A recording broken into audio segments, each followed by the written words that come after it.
Live now to Vice President Kamala Harris's campaign party. As you can see here, most of the audience has cleared out. When we took this live shot about an hour or so ago, this is in Washington, D.C., just a much more somber mood, but the stage is still set.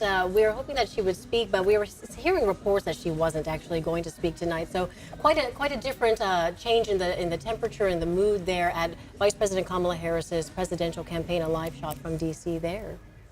And reporter Brandon Rittiman joins us now in studio tonight with the big map to see where states stand in the presidential race. Yeah, and that's a visual we saw in 2016. I want you to park that thought in your moment for just in your head for just a moment here as we take a look at the map as it is right now.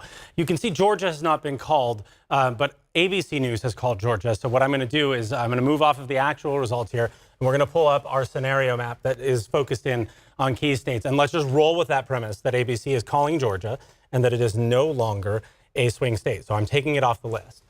Put up our swing states now. And you're going to see why the mood is shifting when we pull up these the key states. All right. So as we look here, starting with Arizona up at the top, that is the one that is closest right now. But Arizona is considered a leans Republican state. So that is one that, you know, potentially could flip to Harris, but it's way too early to say whether that's materializing. But as we go down the list, Michigan, way ahead, you know, 200,000 votes. Nevada, we're tied, but that's because nothing's in yet in Nevada. But then we go Pennsylvania and Wisconsin. Everything on this list of shrinking key states is looking red, except for Nevada. So let's go ahead and plug that in. Let's go back to our electoral map and go to our scenario. So let's say we give Harris Nevada, and let's give Donald Trump Arizona, which he was expected to have. And if those results are holding where he's ahead by 6 digits in these 3 other states, let's give them to him. Look at the count, 306 to 232. Anybody have a guess what it was in 2016? Bada bing. Looking like a flashback, potentially.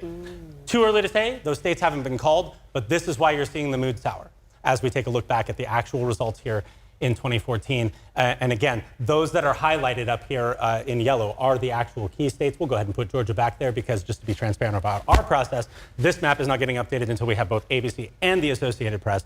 ABC calling Georgia, but as you saw, the numbers don't lie, and it looks like very well we could see AP joining that any moment now. So yeah, it is definitely looking like a uphill sledding for the Harris campaign at this point, and this is why you're seeing the room clear out in DC.